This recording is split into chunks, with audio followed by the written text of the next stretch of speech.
Hey, Foreclosure Fix family, and welcome to another episode of the Foreclosure Fix Podcast, where our goal is to help 1 million homeowners successfully navigate foreclosure. I'm your host, DJ Olojo, and if the mission to help 1 million homeowners resonates with you, please do us a favor, like, subscribe, or share the content with someone you know may help. You can also check us out at theforeclosurefix.com. Y'all, happy New Year. Y'all, I am excited for 2024. I'm excited first just to be here, right? To make it into a new year. But the other part is I'm excited because we got some great content lined up for the Foreclosure Fix listeners and family. If you don't know already, my new book, The Foreclosure Fix, 12 Steps to Beat the Bank, Escape Foreclosure, and Turn Your Property into a Profitable Asset, drops February 7th, 2024. It has been just a journey, and a positive journey at that, but it's been a journey nonetheless. And so I'm so excited to get this book in your hands. If y'all interested in checking out the book, please look on theforeclosurefix.com to get more updates and to go ahead and pre-order. Pre-orders should be coming up here shortly. And so y'all check it out. $20 can save you $20,000 or make you $20,000. So it is an awesome book. I am really, really proud of the journey to get here, and I'm proud to share it with you all. So please check it out. The other thing I'll say is that this is New Year's Day, and if you're listening to this podcast and you have been listening to us for a while, I am grateful for you. I'm grateful for you being a part of the journey to get people out of foreclosure. It is a great thing that we are trying to accomplish and do. And everyone who listens, who tunes in, who shares it, I'm appreciative of you. And I just want to start 2024 just letting you know that. Let's just say thank you. Thank you for following us and being a part of this huge mission that we have. With that being said, the start of a new year. At the beginning of every new year, we have goals. I know that I write down my goals and I get super excited about the process to get and achieve those goals. But what typically happens is that somewhere after the first 30 days, I stop eating as good because I always have a weight goal. I stop working out as much. I start consuming junk again. And by the end of the year, I'm like, all right, in January 2025, I'm going to have a six pack or I'm going to lose these pounds. That's what happens to me with my goals. And so if you're anything like me, you know how difficult it is to stay on track with your goals. And so since we're at the beginning of the year, I thought it'd be really important to help you break down what to do if you have the goal of getting out of foreclosure. Now, that's a really important goal. It's a goal that you need to hold on to. It's a goal that's important because where you live is important, but it's also an important goal because there are many ways to accomplish it. And sometimes what happens is that if we have a goal, but there are too many different ways to accomplish it, we get lost. And what I mean by that, if I go back to the example of me losing weight and wanting to work out more and things like that and eating healthier, I can accomplish that so many different ways. I can say, hey, I'm going to go do the Atkins diet, or I'm going to go do the keto diet, or I'm going to get a personal trainer, or I'm going to just work out in my basement and I'm not going to eat any sugar or eat any carbs. I'm only going to drink water. I'm not going to drink anything but healthy things, right? That's one way to do it. In the midst of all that, so many different confusing roads that you can go down. Well, is this a macro? Is this a fat? Is this a carb? Whatever may be the case. And yes, I'm using workout terminology. I'm using weight loss terminology, but I want you to kind of get that picture in your mind when it comes to foreclosure. You can stop your foreclosure situation a myriad of ways, but if you don't know what's going to be the best for you, if you don't know what's going to be sustainable, if you don't know what road that you want to go down, you can get lost and mess around and not accomplish your goal of escaping foreclosure. And so on today's episode, I want to help you with a couple different frameworks to help you think through the best way to accomplish your foreclosure escape goal. So the first thing I want to talk about are goals in general. And one of the frameworks that is very popular out there is called a SMART goal. And the SMART is SMART. And the SMART stands for specific, measurable, achievable, relevant, and time bound. I'm going to run those by you one more time so you understand them. Specific, so the goal needs to be specific. The goal needs to be measurable. The goal needs to be achievable. It needs to be relevant, and it needs to be time bound. And so when you think about your foreclosure situation and you think about the best way to move forward, how do you do that? Are you in a situation where you can just reinstate your loan and stay on top of it? So maybe you have a foreclosure situation and it's just because you weren't paying because you're just bad with your accounting. You may sometimes overdraft your account because you're just not paying attention. It's not that you don't have the money. It's just that you are not keeping track of the money. So a specific goal for you may be to say, I'm going to set up my accounts in a way that allows me not to overdraft, that allows me to always have money in the account for my mortgage and things like that. So what are the steps to doing that? One, the specific step is that you may need to open up an account specifically for your mortgage. So that's specific. The measurable is how much money do you want to have in that account? Maybe it needs to be at least 2 months worth of mortgage payments in that account. That's the measurable part. The achievable is that, do you have the ability to get that 2 months of payment in that account? And if you have the money, it just may be as simple as a transfer or as simple as a deposit. The relevant is it's relevant to your situation. Yes, it's relevant to your foreclosure situation. And the time bound, which is really, really important, is when are you going to do it? You can't say, oh, I'm going to do it this year. It's going to say, I'm going to do it by next week, Friday, or I'm going to do it once a week, or I'm going to do it whatever. So you need to put that time constraint on there as well. And by doing that, it allows you to have a goal. So if that was your goal, is to make sure your accounts are not overdraft, and you made a specific goal, basically you would say, I'm going to open up a new account by next week, Friday. I'm going to fund the account with, 2 months of mortgage payments. I'm going to make sure that my ACH is auto debited and set up to match this account. And then I will not be in a situation where I overdraft my account or anything else like that in the future. So a very easy step and a very straightforward way to approach your goals, right? So let's take a more challenging or complex scenario than someone who just has the money. Let's say I don't have the money. I'm broke and I am in a tough situation. Maybe I had a health situation. Maybe I just got divorced, whatever. Maybe something that I just never thought would happened to me. I got scammed and I gave my money away to somebody in another country because I thought that they were part of my mortgage. So I'm in a bad spot if that's your situation. Then you have to assess your goals. And you have to say, what can I do to keep my house, right? And you want to make it specific, measurable, actionable, relevant, and time bound. And you may not know what you need to do. You may say, DJ, I'm lost. I'm in a maze. So one thing may be able to say, hey, I'm going to check out the Foreclosure Fix podcast, previous episodes over the next week. And I'm going to listen to them because then I can get some information on what things to do next, right? That's a specific thing. I'm going to listen to some podcasts. I'm going to do it within the next week. It's achievable. It's free. And it's time bound. It gives you that. And it's relevant to your situation, right? So it could be something as simple as that. The goal doesn't have to be crazy or hairy or just huge or monumental. The goal can be simple.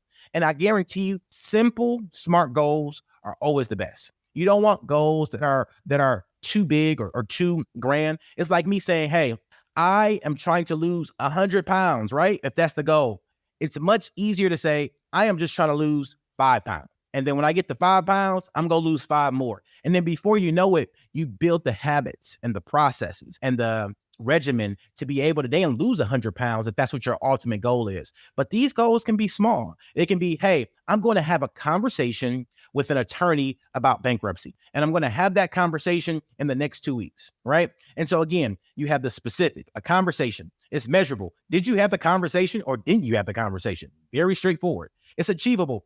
Bankruptcy attorneys love to talk to people in foreclosure. It's a free consultation 90% of the time. So just get the free consultation. It's relevant to your situation. You're facing foreclosure.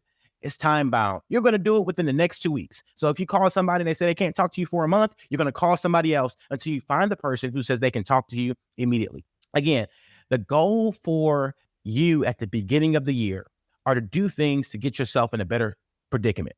I know without a shadow of a doubt, when you are stressed out, you avoid things. I do it all the time. And it's really, really important that you don't avoid.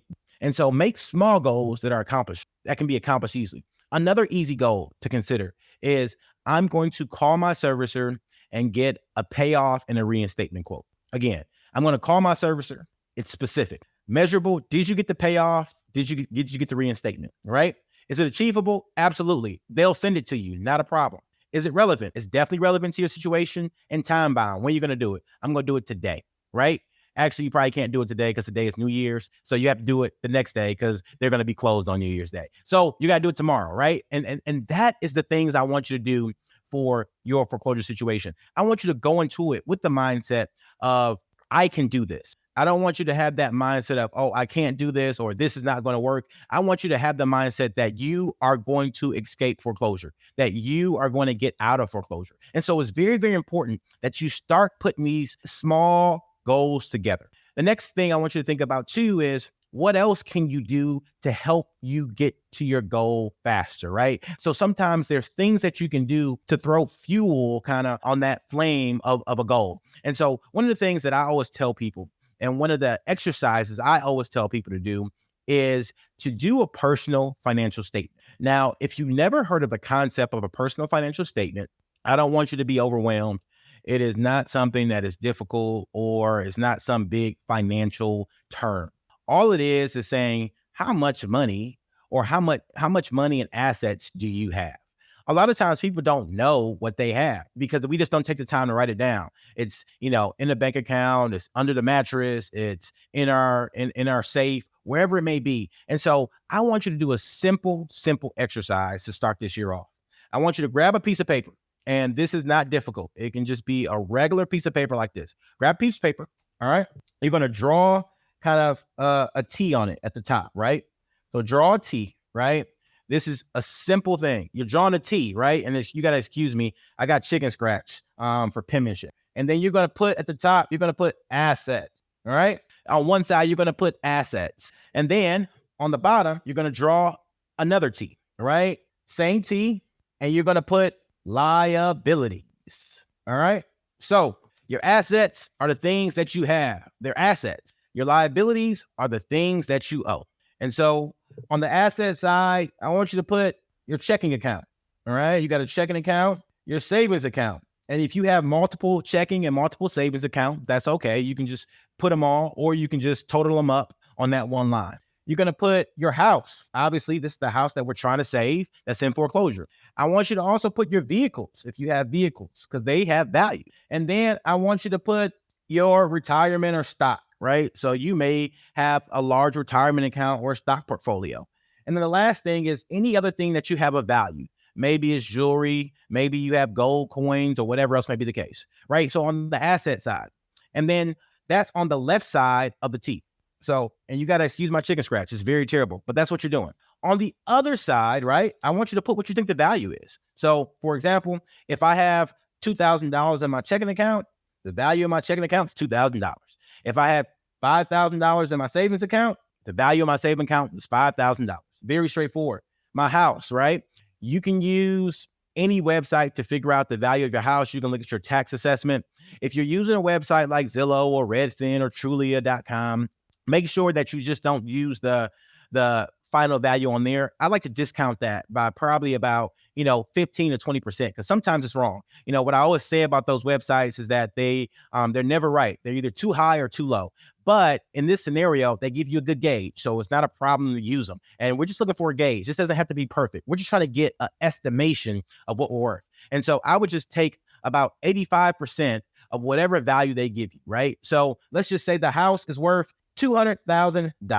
And then we have some vehicles. Cars are expensive nowadays. So we're going to say our cars are worth $20,000. All right. And then stocks. If you have stocks, maybe in a 401k or portfolio, maybe you have a 401k that's worth another $100,000 or so. Maybe you got some jewelry. Just be conservative with jewelry, because it's something that's maybe sometimes a little difficult to sell. And when you do sell it, you're probably not going to get the full retail value. You're going to get a discounted value. But just say you got, $3,000 or $4,000 worth of jewelry. Right. And so tally all that up on one side. And then you go to your liabilities, and your liabilities are say, okay, who do I owe for the stuff that I have? And that could be, okay, I got some credit card bills, and maybe I have, $10,000 in credit card bills. It is Christmas. Christmas just passed. I just swiped it up a little bit, which I hope you didn't do, but that could be the case. So you could have $10,000 in credit card bills. And if you have multiple credit cards, you can do them on multiple lines or tally them all up. No big deal. Then you have your mortgage, right? You obviously owe somebody for your mortgage. And that's where the payoff comes in handy. So you can say, I owe $160,000 $75,000 on my mortgage. The next thing you can say is that, do I have any student loans or other debt, right? Student loans, maybe I owe $20,000 in student loans. And then I have a auto loan, right? For my cars that is at $10,000. And then maybe I got medical bills or whatever else may be the case. So you list all these. And then at the bottom, you tally up each one, right? You tally up your assets and you tally up your liabilities. And by doing this, you will now have a high level picture of what your net worth is. And so when you subtract your assets from your liabilities, if you get a positive number, you got a positive net worth, which is awesome.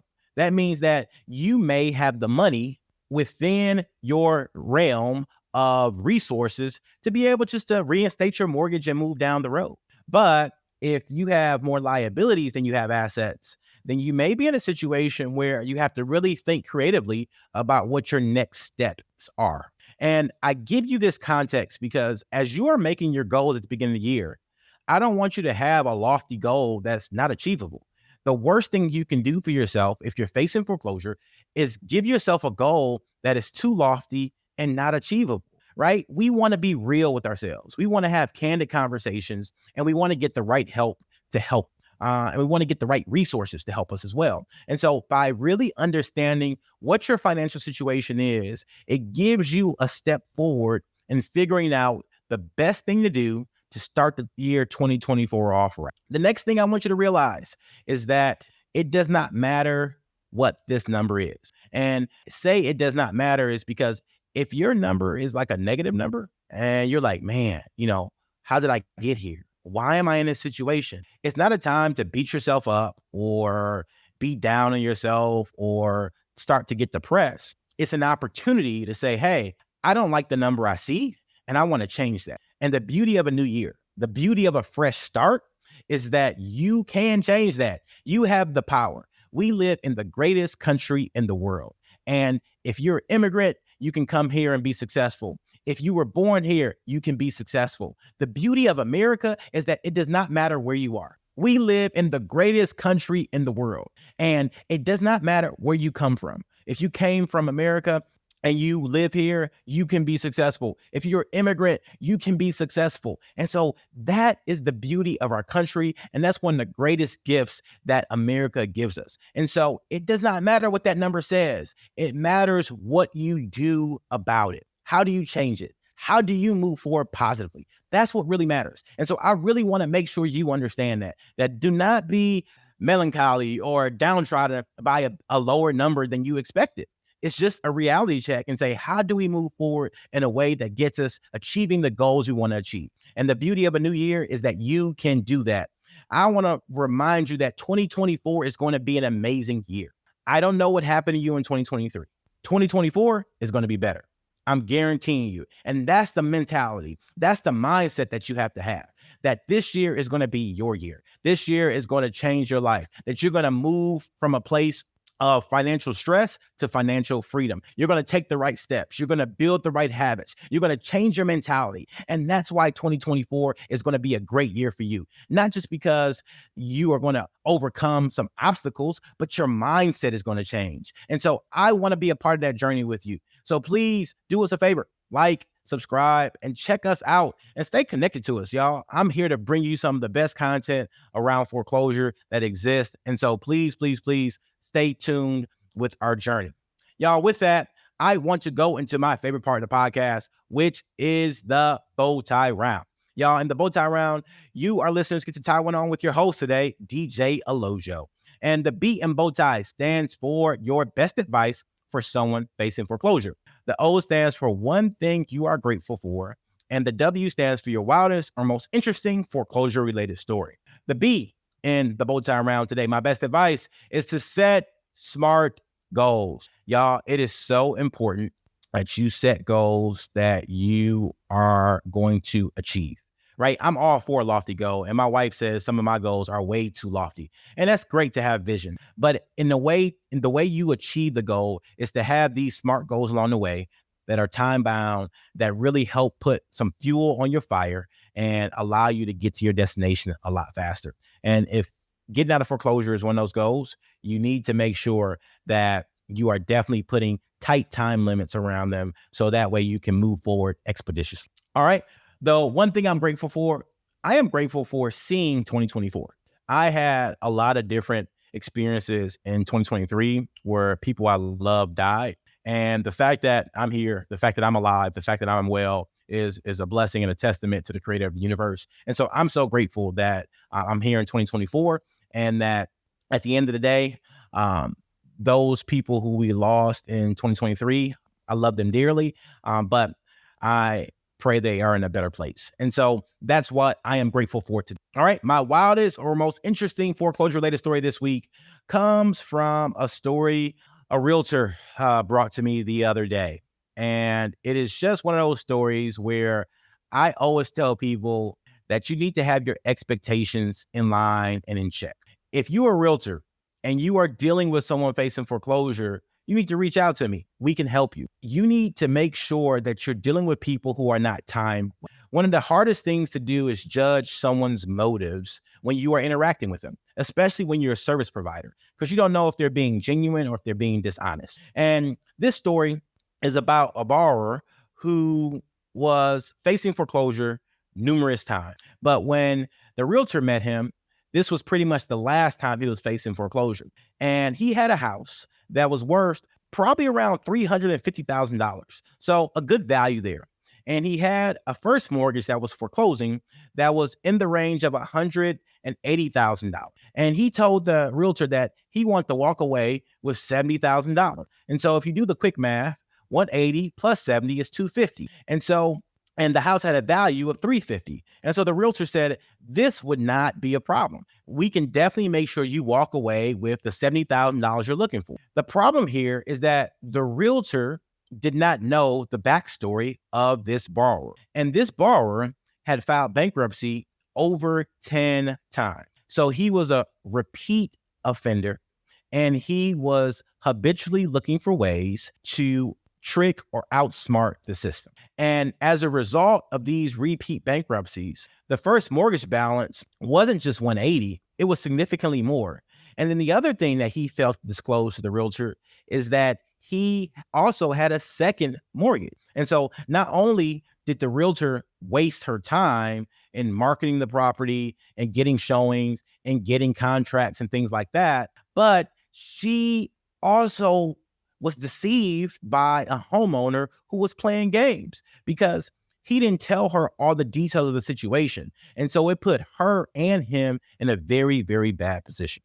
Hey, that story illustrates the fact that if you are facing foreclosure and you decide to work with a real estate professional to help you sell your house, you need to make sure that you disclose all the information. You need to make sure that you're being honest and transparent.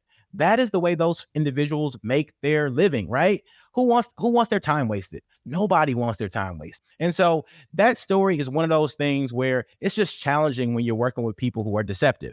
And when you're working with people facing foreclosure who are deceptive, it makes the situation just really, really bad and really, really annoying more than anything else. And y'all, that's just a reminder of that. We want to treat people the way we want to be treated. And so you got to do good to others if you expect good to happen to you.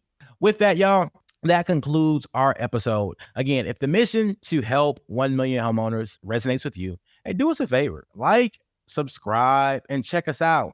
And if you're interested in purchasing the Foreclosure Fix book, which comes out February 7th, 2024, y'all check out www.foreclosurefix.com and sign up. We'll get you all the information. We'll get you the pre-sales. And I look forward to helping many more homeowners. Y'all, I love you. God bless you. Happy New Year. Let's make this our best year yet. I'm excited to be a part of the journey with you, and I look forward to all the good news and great stories to come. Talk to you soon. The views and opinions on this podcast are for informational purposes only and should not be construed as legal advice. If you have a specific legal question, we highly recommend you contact a qualified legal professional.